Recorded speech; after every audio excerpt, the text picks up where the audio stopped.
پھر کے گلی گلی تباہ، ٹھوکریں سب کی کھائیں کیوں؟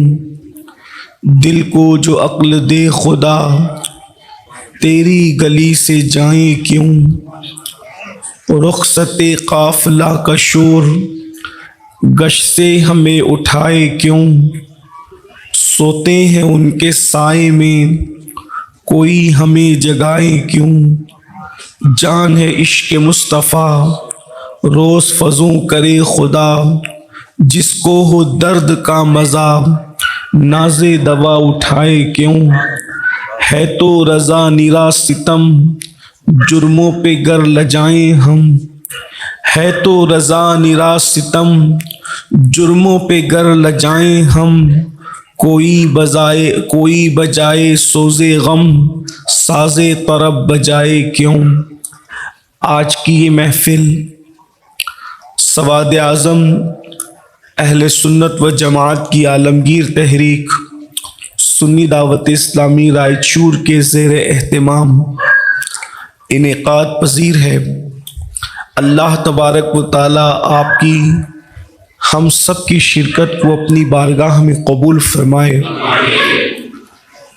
مجھ سے پیشتر آپ نے ہمارے علماء خطبہ سے ان کے خطابات بیانات، بالخصوص ہمارے عزیز برادر معظم جناب مولانا یونس رضوی صاحب سے اور ہمارے مقامی احباب سے بھی آپ نے کچھ سماعت کیا ہوگا۔ اللہ تبارک و تعالیٰ سب کی خدمات کو اپنی بارگاہ میں قبول فرمائے۔ مجھے جس عنوان کے حوالے سے حکم کیا گیا ہے اسی مناسبت سے آیہ کریمہ تلاوت کی گئی۔ اللہ تبارک و تعالیٰ اس کے سلسلے میں مجھے حق کہنے اور آپ سب کو حق سن کر اس پر عمل کرنے اور اسے عام کرنے کی توفیق عطا فرمائے۔ بحیثیت مسلمان ہمارا یہ بنیادی عقیدہ ہے کہ مرنے کے بعد اللہ تبارک و تعالی ہمیں پھر زندہ کرے گا۔ ہم مرنے کے بعد اٹھائے جائیں گے اور یقیناً اٹھائے جائیں گے۔ اگر اس میں کسی کو شک ہے کہ مرنے کے بعد اٹھایا نہیں جائے گا تو اس کا اسلام سے کوئی تعلق نہیں ہے۔ مسلمان ہونے کے لیے اس پر ایمان لانا فرض ہے، جیسے اللہ کو ماننا، اس کے رسولوں کو ماننا، اس کی کتاب کو ماننا۔ تو ظاہر سی بات ہے کہ کتاب میں تو کثرت کے ساتھ یہ آیا ہے کہ تمہیں مرنے کے بعد اٹھایا جائے اور ضرور اٹھایا جائے۔ جس نے پہلی مرتبہ ایک ننھے سے قطرے سے انسان کو پیدا کیا اور ماں کے شکم کے اندر شکل بنائی، تو جس کو پہلی مرتبہ پیدا کرنے میں کوئی محنت نہیں لگی، کوئی تردد نہیں ہوا، کوئی مشکل نہیں، اس نے کن فرما کر کے پیدا فرما دیا، تو جو پہلی بار پیدا کرنے پہ قدرت رکھتا ہے وہ دوسری مرتبہ بھی پیدا کر سکتا ہے۔ اور جب وہ دوسری مرتبہ انسان کو زندگی عطا کرے گا، پیدا فرمائے گا، زندہ کرے گا، اٹھائے گا، ارشاد فرماتا ہے وَمِنْهَا نُخْرِجُكُمْ تَارَةً أُخْرَى، اسی مٹی سے تمہیں اٹھایا جائے گا۔ تو اس وقت جو اٹھایا جائے گا، پہلی مرتبہ زندگی دی عمل کے لیے، دنیا میں پہلی مرتبہ زندگی دی عمل کے لیے، الذی خلق الموت والحیات لیبلوکم ایکم احسن عملا، کہ ہم نے موت اور زندگی کو اس لیے پیدا کیا تاکہ ہم تمہیں آزمائے، تمہارا امتحان لیں کہ کون تھوڑی سی زندگی کو پا کر اچھا عمل کرتا ہے۔ تو یہ دنیا کی زندگی جو پہلی مرتبہ زندگی ہے یہ عمل کے لیے ہے، جو چاہو کرو، معاشیتا جو چاہو کرو۔ اور جب دوسری مرتبہ زندگی دی جائے گی وہ آخرت کی زندگی ہے، تو دنیا میں جو کچھ کیا تھا اس کے حساب کے لیے دیا، یہاں پر کرنے کے لیے ہے اور یہاں جو کچھ کیا ہے اس کے حساب کے لیے اس وقت تو زندگی دی جائے گی، اس وقت تو اٹھایا جائے گا۔ انسان اپنی قبروں سے اٹھیں گے لوگوں کو اللہ تبارک و تعالیٰ پھر پیدا فرمائے گا، لیکن جس وقت اللہ تبارک و تعالیٰ حساب لے گا، وہ حساب کا منظر بھی بڑا عجیب ہے اور بڑا عظیم ہے۔ اور وہ حساب کا منظر یہ ہے، جس میدان کے اندر، جس گراؤنڈ کے اندر اللہ تعالیٰ جمع فرمائے گا حساب کے لیے، اس میدان کی کیفیت یہ ہوگی، نمبر ایک، وہ اتنا بڑا ہوگا، اس کا کوئی کنارہ نہیں۔ نمبر دو، وہ جو زمین اس کی ہوگی گویا وہ فولادی زمین ہوگی، یعنی یہ مٹی والی زمین جس کا انسان تصور کرتا ہے، یہ مٹی والی زمین نہیں ہوگی، بلکہ زمین فولادی ہوگی، فولاد کی زمین ہوگی۔ اگر سمجھانے کے لیے آسان زبان میں کہا جائے تو زمین تانبے کی ہوگی، اور وہ تانبے جیسی زمین اس کو سورج مکمل اپنی کشش سے جو ہے وہ تپا رہا ہوگا، اور انسان اور سورج کے درمیان صرف ایک ہاتھ کا فاصلہ ہوگا۔ جس وقت انسان کو اللہ حساب کے لیے کھڑا کرے گا، ذرا تصور کریں، ذرا غور فرمائیں، اور سننے سے زیادہ اس پر غور کرنے کی کوشش کریں، محسوس کرنے کی کوشش کریں، تصور میں لائیں۔ مئی کا مہینہ ابھی رخصت ہوا، اللہ اکبر، مئی کا مہینہ بلکہ ابھی رخصت بھی نہیں ہوا، مئی کے مہینے میں زندگی گزار رہے ہیں، اللہ اکبر، اپریل کا مہینہ رخصت ہوا اور مئی کے مہینے میں ہم زندگی گزار رہے ہیں۔ ذرا غور تو فرمائیں کہ انسان دوپہر کی چلچلاتی دھوپ میں گھر سے باہر نکلنے کی ہمت نہیں کرتا، انسان چلچلاتی دھوپ میں گھر کے باہر قدم رکھنے کی کوشش نہیں کرتا۔ یہ دھوپ ہے، یہ زمین ہے، یہ اپنا علاقہ ہے، اپنا شہر ہے۔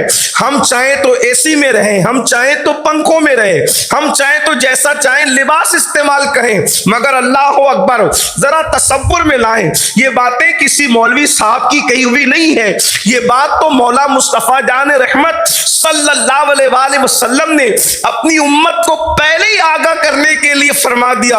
ذرا تصور میں لائیں، اللہ اکبر، اس وقت سورج چوتھے آسمان پر ہے اور پشت کی طرف سے چمک رہا ہے، اور اس وقت جو سورج ہوگا، سورج اللہ اکبر چوتھے آسمان پر نہیں ہوگا، بلکہ انسان کے سر اور سورج کے درمیان ایک ہاتھ کا فاصلہ ہوگا، اور پھر وہ پیٹھ کی طرف سے نہیں چمکے گا بلکہ اپنے چہرے کی طرف سے چمکے گا۔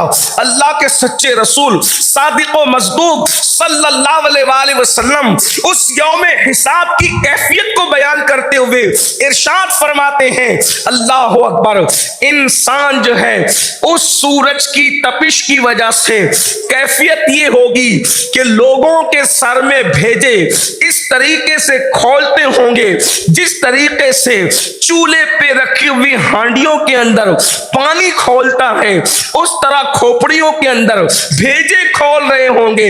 یوم حساب کا تصور تو کیا جائے، ابھی یہاں نیک اور بد کی کوئی تمیز نہیں ہے، ابھی یہاں نیک اور بد کا کوئی تذکرہ نہیں ہے، یعنی گنہگار اور نیکوکار، پرہیزگار، فاسق و فاجر، ابھی اس کا کوئی تذکرہ نہیں ہے، ابھی نمازی اور بے نمازی کا کوئی ذکر نہیں ہے۔ اللہ اکبر، یہ انسان کی کیفیت ہے جس میدان کے اندر انسان اللہ کو حساب دینے کے لیے کھڑے ہوں گے، اس کی کیفیت یہ ہے، سورج چمک رہا ہے اپنے چہرے کی طرف سے، انسان کے وجود کے اندر، کھوپڑیوں کے اندر بھیجے کھول رہے ہیں، اور ناک کے ذریعے سے وہ بھیجا بہ کر کے باہر نکل رہا ہے، آنکھیں پگھل رہی ہیں، آنکھیں پگھل کر کے بہ رہی ہے، اللہ اکبر۔ اور پھر میرے آقا صادق و مصدوق سچے نبی صلی اللہ علیہ وآلہ وسلم ارشاد فرماتے ہیں کہ انسان پسینے کے اندر ہے، کوئی گھٹنوں تک پسینے میں غرق ہے، کوئی کمر تک پسینے میں غرق ہے، کوئی کندھوں تک پسینے میں غرق ہے، کوئی پسینے میں ڈبکیاں لے رہا ہے، اور پھر اللہ کی قدرت، اللہ کی شان، یعنی پسینے کا دریا نہیں ہوگا، بلکہ جو جتنے پسینے میں غرق ہوگا اس کا پسینہ اسی تک محدود رہے گا، اور وہ جہاں جہاں جائے گا اس کا پسینہ اس کے ساتھ ساتھ جائے گا، یعنی ایک کا پسینہ دوسرے کو تکلیف نہیں پہنچائے گا، دوسرے کا پسینہ اس کے پسینے سے نہیں مل رہا ہوگا، بلکہ پسینہ جس کا ہوگا وہ اسی کے اندر ڈبکیاں لے رہا ہوگا۔